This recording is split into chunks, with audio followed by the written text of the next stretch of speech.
free will has to have limits and boundaries. I mean, what are we pushing against? We're pushing against circumstances that structure reality. If there were no reality, we'd be floating in space. There would be nothing to push or change.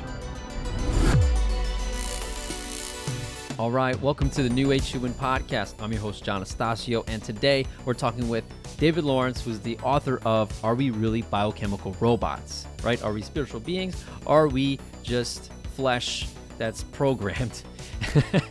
So we discuss misconceptions around consciousness and free will, and at the very end, stick around because we now insert quantum physics and that whole free will debate all mixed in. So that's going to be really cool. If you have any questions, you can email me at john@newhhuman.com, and then join the Telegram channel where we discuss topics mentioned in the show, and more importantly, sharing what topics are of most interest to you. So with that said, let's get to the show. Thanks for listening. Let's go. Lawrence, welcome to the show, my friend. How's it going? Thank you. Thanks for inviting me. Yeah, we had a couple minutes before this, and we were chatting. And if you see cats in the background, if you're watching this, if you see cats in the background, they look just like my one cat. So be entertained if you want to watch the video. So let's get into it. So you have a book, Biochemical Yes. Robots, and I do. the conscious conversation around free will. That's an interesting topic because some people feel like and treat us like robots and we can't think ahead versus, you know what, you have all the choices in the world. So what prompted you to start this book? What happened to you, man? I picked up a book one day, and it was by Sam Harris, and it was called Free Will. And I picked it up because I liked his stuff, and I liked him, and I read all his books and so forth. But this one was like, whoa, this one doesn't work. You know? And I intuitively didn't agree with the conclusions, didn't understand all the arguments, and that led to a sort of a journey to, this cannot be. Where's he coming from? This is a guy I think is smart and I respect, and it seems very sincere. But that was the curveball, and it prompted me to do some research to write a short article. And that article was 20, 40 pages, but it became 60 to 80 pages, but it became... That's not a short article, man. Well, no longer. It may be the longest short article that anyone's ever written. And that's what prompted it. And then I got involved in the topic. I didn't realize at the time how important the question is. It's just sort of an abstract question, but it's really the basis of everything we do and who we think we are. And if we don't have it, then we're completely victims to the forces in the universe, utterly powerless. That's not a pretty picture. And so I set about to say, well, are the arguments for determinism really good? Are they sound? Are they persuasive? And well, so it's interesting because it's interesting to me that, and I'm sure this happens to a lot of people, where you pick up a book and you're like, this is an interesting title. Let me just read it. And then you're like, wait a minute, what are you doing? Like, actually, you know, I don't think it happens that often because you read a book and you judge by the cover and you're like, I'm gonna learn something from this, and you kind of weed it out in the library. Well, if you still go to the library, but, you know, online or in Audible or whatever on Amazon. So it's interesting how you picked something up and you're like, let's see what's going on. And you're like, nope, that's it. I can't let this be. I have to write an article. Did you get any pushback? Like, what was that like? I mean, what was it like sharing that article? I'm curious.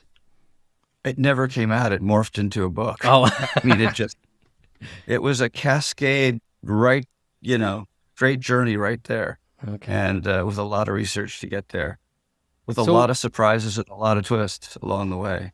So tell us about a surprise. What was something that you did on your search? Because it's obvious that, well, like you said, you skewed more towards, which side do you skew towards? Free will or determinism? Yes, towards free will, Okay. although I think it's largely unresolved, but I'm certainly in that direction. Yeah.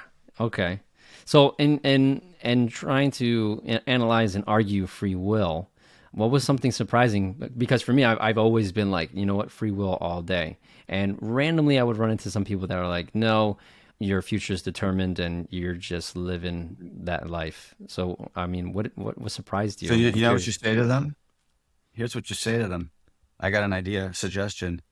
You say, well, okay, determinism maintains that all of everything, our thoughts, everything we think, all of our actions, they're all determined. They're not within our control. They're caused by external forces. They're forced upon us. All right. So is it that? So you're talking to that guy or gal, and you say, "So what you just said to me, then you were forced to say, and you were forced to believe." Not true. By your own terms, you don't believe that determinism is true because you went out and investigated and determined it was true. No pun intended. You were forced to believe it was true. So yeah, there's no truth in there. So, And then if the guy okay. says, no, no, no, no, was it a guy or I can't remember what you said, but whoever it is, if they say, no, no, you don't understand, it is true. I can tell you why. A, B, C, D, boom, boom, boom, boom, boom, boom. And then my suggestion is you say, well, okay, but then again, if determinism maintains that all of our thoughts are beyond our control and they're put in our head and forced upon us and we have no choice and we can't think otherwise, then you just gave me a whole bunch of thoughts that were put in your head that would beyond your control and you believe them because you were caused to believe them. And you used all those thoughts to justify this other thought that was put in your head. That doesn't make any sense. But nothing among those were true because you were forced to believe them. So how am I supposed to believe anything you're saying at this point?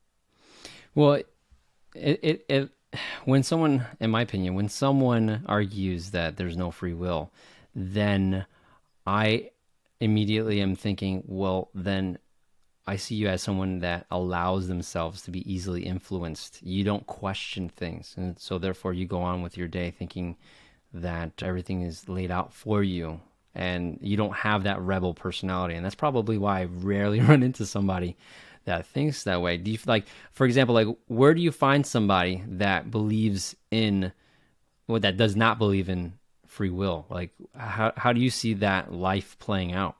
Generally, most scientists come from a materialist Mm, background true. and, believe the fundamental basis of the universe is material, physical, and Mm, that they're trained. I mean, science is putting causal chains or links together, let's say, between events and using those to predict things, future mm. links, similar links. So I think the scientific viewpoint is very amenable to that point of view, and a lot of it culturally comes from there. Do you feel like someone would have to be religious to believe in free will? It's interesting. I don't, it's interesting because I don't, you can believe in free will regardless of religion and vice versa. In my circulating and talking to people, I have found generally, and this is not statistical enough to really be super meaningful, but I've found that those who are religious, whether it's sort of a new age spirituality or alternative non-denominational spirit or a traditional faith, are far more intuitively aligned with free will and than those not of faith.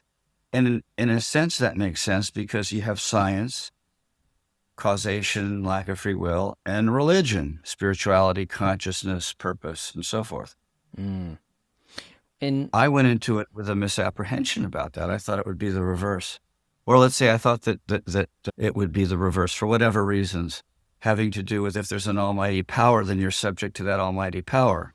that's And true. what I wasn't taking into consideration is under most religions, that almighty power gave us free will for various reasons. So that's what I found. No scientific poll, but I think that's in general. I don't know that that's a big picture pattern. It's Mm. just what I have found. Right, right. And I will say that I mean, I say in the book, I mean, new media is just filled with people who are talking about determinism. People like Sam Harris, people like all the renowned physicists who give lectures and appear. The only one I know of it who has come out of that of a caliber new media personalities come out for free will has a spiritual religious bent. Again, not a scientific statistical conclusion, Sure. but I do think there's some sort of a pattern that's appearing to me. Mm. So in But you your don't have to. I mean, you don't have to be one way or the other. Yeah, of course. I mean, everybody has the free will to have their belief structure, ironically. Uh, Well, that's the other thing you might say to your friend who comes up to you. You might say, "Why are you telling me? Are you trying to persuade me that that's true, determinism is true?" Well, how can you persuade anybody of anything if everything is predetermined? mm, And the point being that there is no determinist. Nobody is a determinist. There are people who have a mental scheme in their head about that's how reality works, as they then decide the next thing they're going to do, and the next thing they're going to do, and the next thing they're going to do. And they affirm their free will every time they try and persuade somebody and change the course of the universe, which is not possible if they don't have, or if the world is determined. So I have a whole chapter on how determinists can't be determinists. They can't act like it. They can't go about their lives without every moment affirming that they have free will. that should be interesting. Among some other, and I give some examples of things that determinists say, which you could only say if there were free will in the world. Can you give us an example? Oh, I could look one up. Sure, I don't need to look one up. A very famous evolutionary biologist has terrific lectures on genes and evolution and so forth, says the following. It's one of the quotes in the book. Everything we think is determined by the neural cascades in our brain. And show me a neuron that can just fire on its own without some prior neural activity, and then we can talk about free will. Okay? Then, I don't know, a minute or two later, someone asks him a question and he says, "Oh, now that doesn't mean that we should be letting criminals run around on the street, do harm to people. We have to protect society from them. Think of it as a broken car or a dangerous car broken on the road. You're going to take it off the road before it hurts somebody, fix it, put it back on the road, or retire it to the garage." And so you can see the just blatant inconsistency. It's like, wait a second, who is going to go put criminals off the street if we don't control our actions? Who's going to find them guilty if we don't control our thoughts? Who exactly is going to decide that car should go into the garage to get fixed? And know this, everything, and by the way, there was sort of a moral imperative in there, is to do things that don't hurt people, protect society from criminals and dangerous cars that are broken on the road. Okay, All interesting. of that presumes that you have free will, and it presumes there's a moral imperative to reduce harm. None of that has to do with determinism. It violates every determinist principle. Mm. I mean, it was 2 minutes later, but that's why I say that there are no determinists. They can't even talk like determinists I'm without actually, presuming that they have free will, that you're yeah, listening, that you can make judgments, and maybe I can persuade you about something and change the course of the universe. the funny thing is, I'm on the same side as you, and I'm trying to figure out, and maybe someone listening is trying to figure out That's my who, cat. Yeah. yeah, was that Zephyr? That's Zephyr. Zephyr's loud. Zephyr from Turkey. Hey, International cat on air. don't blame me for that interruption. It was determined. I had no Right, control. right. It was all planned. It was gonna happen. It was gonna happen. I'm trying to remember what I was gonna say, but oh yeah. So the funny thing is, I am on the same side as you, and maybe I don't get out as much, but I rarely run into somebody that is like a determinist, and maybe because my circles are the ones that I've built over time. But what are some Mhm. like misconceptions that people have about consciousness and free will that are skewing towards the determinist side? I'm curious. How much time do we have? Right. One of them is that free will has to be absolute. If you don't control everything, you control nothing. And Harris has a quote in his book that says, "What would it take to have free will?" I'm paraphrasing a bit. "You would have to know about and control everything that determines us: biology, physiology, genetics, parents, birth circumstances, everything." Mm, And that's a pretty stupendous misconception, I think was the word you were asking for. I mean, what it does is it confuses influence with control. right. Things can influence us without controlling us or determining us.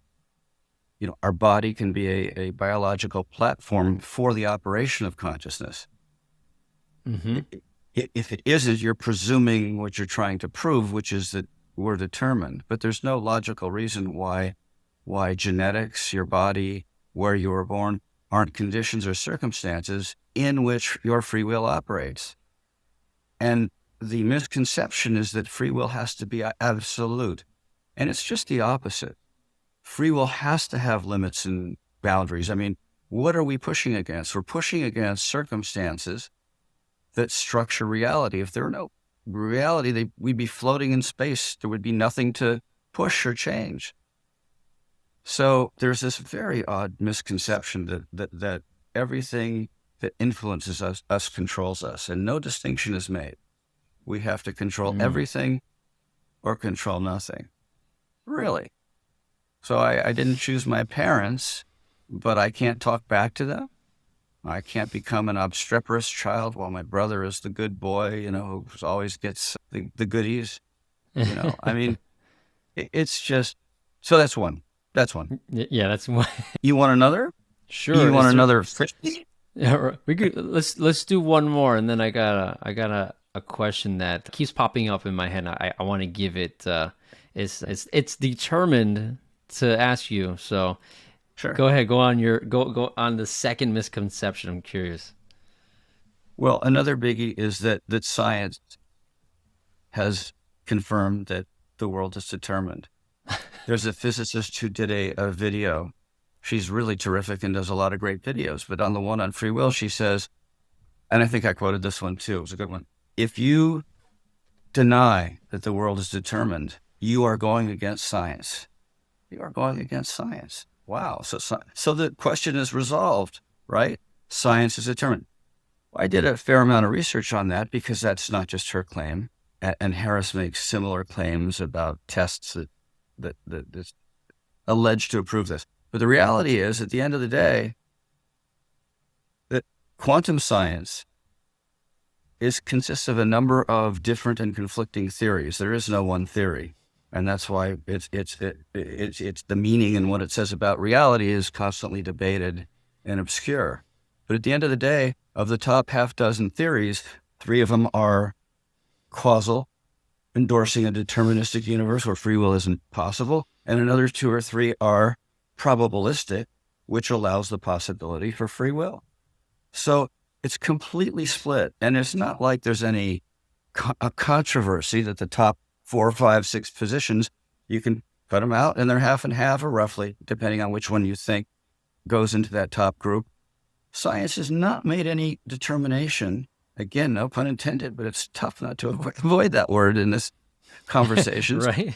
that determinism is true. So these claims that science has proven determinism is true is nonsense. What she's really saying, but implying something different, is that her selected version and interpretation of science has endorsed free will. Mm-hmm. Well, okay, but you're not going against science. You're going against her interpretation. But that morphs into you're going against science. So it took me a long time to learn that those top theories were really split. It's really a split vote. The jury there's no conviction No one and no can. resolution. No one can agree. Popular resident. Sorry.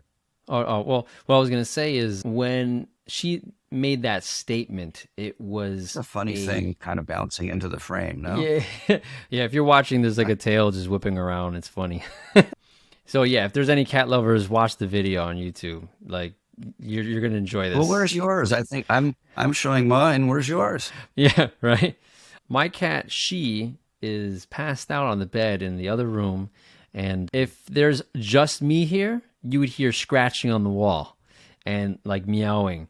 But my wife is doing her thing, and so the cat doesn't need to be around us, but as long as there's someone to bother that's within reach, she's good and she's a cuddler. So we give her the free will of where she wants to hang out in the house. minus the office, because if she bites a plant, it's almost like she's determined to get sick. So I used some words in there if it wasn't obvious.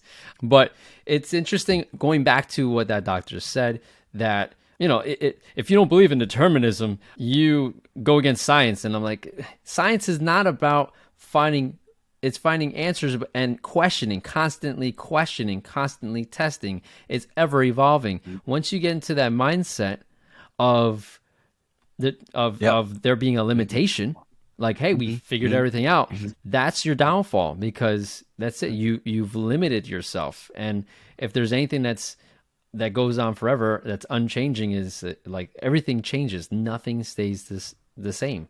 And so it's for that same reason you have to continue to research. And we're always questioning ourselves. We would have still thought a lot of things, like the moon was made out of cheese, and if enough scientists thought that way, then we would be craving some moon cheese right now. uh, but so you kind of dove into, you mentioned like that quantum realm, quantum physics. I'm curious, are you familiar with the double slit experiment? Yeah, of course. It's the heart of Oh, it's the heart of the oh, I should please, it's the heart of the thing, the please wave particle share. duality thing.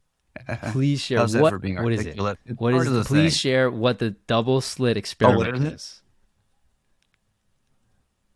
Sure. It was the popular, well-known central demonstration that for some crazy reason that nobody understand, matter behaves like a wave and a particle, which in their definitions are conflicting. Under Newtonian science, waves fan out and spread, and particles are point-like and concentrated and have determinate positions. And it's one or the other. But in the double slit experiment, they shoot particles, okay, at the double slits. And if nobody's looking, which is another crazy thing that we'll get to the next level, the particles land on a back screen in wave patterns. There's alternating bands of density that shows that what went through those slits is a wave. Okay. Yeah. But if you watch what's going on, right, and you watch and you track, put monitors, watch what the particles, the paths they're taking, they don't land as waves. Now suddenly they're two clumps of particles on the back screen. Okay, so what the hell is matter, and how can particles, when you're not looking, suddenly become waves? Yeah, Pretty freaky. And the other sort of startling thing is how could looking, how could monitoring, how could observation affect what anything does? There's no physical contact. It's just ethereal. This is no, and today, it's what, 100 years after quantum science started going in 1905 or thereabouts, depending on how you count the beginning. Nobody knows the answer to this. And those five or six theories that I was talking about, they all have different ideas. On one of them, there are both particles and waves, but we don't know exactly how the waves are piloting the particles. Another one, it's all waves. Another one, it's all particles. It's a complete mystery, and so puzzling. I mean, so that was the basic demonstration of wave particle duality. What is matter? How hmm, can it be a wave and a particle? And what's causing the transition between the two? Is it hmm, observation? Is it something else? yeah. Makes no sense. It's like it's almost ungraspable, because there are infinite possibilities, and I feel like you're trying to grasp at air, right? And it's not meant to be grasped at. Like the concept is just Mhm. flipped on itself and inside out, which I love, because I love freaky deaky stuff like that. So I'm glad that we naturally went that direction. Here's one other. Let me give you one other freaky flip to it, because there's various permutations that are even crazier. One that comes to mind is that after the particles go through the slit, they can put something that monitors, not at it, but afterwards. And that changes whether they're going to land as a particle or wave. If they put it in monitor, now at the slits, waves have to be created. They interfere with each other and they overlap. and the peaks and the troughs cancel each other, and the peaks and the peaks, and that's how you get those alternating bands. So what went through the slits? If afterwards you can do something to alter the outcome, well, something had to happen at the slits if they were going to land as waves, logically. But nothing happens at those slits that can't be changed by something thereafter. Makes no sense. Retroactively, Yeah. it's like retroactively. That's just a sort of a metaphor. I don't think that's the theory of anyone's, but in any case, that's pretty strange. Yeah, And wave it's particle duality is sort of this sort of central conundrum in quantum science. I think that Richard Feynman, the famous physicist, said that it's the heart of quantum science. mm, yeah, the fact that duality can exist where one particle will act like one particle when an observer that believes in one particle, and then once the observer is gone, the particle can go back to doing what it was doing, which was what I call freaky deaky. And it is one particle, it's no particle, it's two particles all at once, and it's creating that wave pattern, which is insane. So that is like how you can start to explain that there are infinite possibilities. And Mhm. yeah, I know that you wanted to. I know that. Well, anyways, I think we can end on that because that was a good closing concept that Can I is going to be an awesome teaser for anybody who wants to get into this conversation. So can I tie it back to free will, or we tie it back, my friend. nope. All right, because we got to complete the Yes, circle. sir.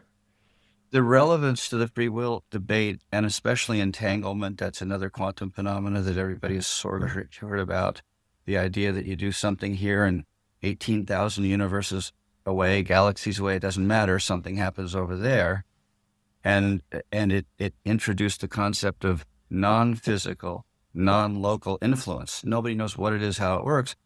But under Newtonian science, before quantum science, influence was physical, it was local, you had to have contact, transfer of energy. Now you've got a phenomenon where you do something here and 18 galaxies away, something instantly happens over there, instantly, faster than the speed of light, which is the limit that special relativity puts on things. It's completely a conundrum. But all these things point to one thing, which is that determinism is based on mechanical causation of event after event after event, linked in a causal chain by a necessary connection. Quantum science, the double slit experiment, the entanglement, is saying something else is going on in the universe. We don't know what the hell it is, and we don't know the mechanism by which it's accomplished. Now, that doesn't prove free will, but it proves that the conditions are are there for the possibility of free will, which wouldn't be there under Newtonian causation, where it's a causal chain, cannot be interrupted. Now you got non-physical influence. Now, free will, if it exists, would have to be something non-physical influencing the physical. Can't be physical influence because one of the two players in the game. So you see, it opens up the whole possibilities of free will by saying that causation isn't the only game in town. It may not be the game at all, as I give some other arguments in the book. Okay. Now, that makes sense. It all ties into opening up a very rigid mechanical viewpoint to a whole nother world of possibilities. Yeah, and I think that's a very good point to make, and a good topic for anybody to contemplate on when considering possibilities for themselves. And it can be inspirational to know another reason why you should change your situation and how you can change your change and how you can change your situation, right? It's not all everybody in my situation ends up like this. It's like no. If you think that way, you will bring it that way. We literally just broke down the science that breaks the laws, all laws. So if everything that you look at says it's determined to be that way, well, we just gave you the science. And if you need to, listen to that part again. Listen to the whole thing again. Share it with a friend. You're not a biochemical robot. You are not a robot, you know? There's no danger, Will Robinson. There is no danger. All right, so let's tell everybody how they can find you, David. They got your book. What's the best way to reach you and find out more information about you? The website is biochemicalrobots.com. There's an email, a portion of it. You can email me. I'll write back, talk about whatever you'd like to talk about. I answer them all. And the Twitter and Instagram presence is found just by searching biochemical robots. Easy. And it'll pop up. Perfect. And that information will be in the show notes, so don't worry about that. David, thank you for coming onto the show. Awesome conversation. And everybody, check out his book, man. All right. Have a good one, my friend. Hey, thanks. You too.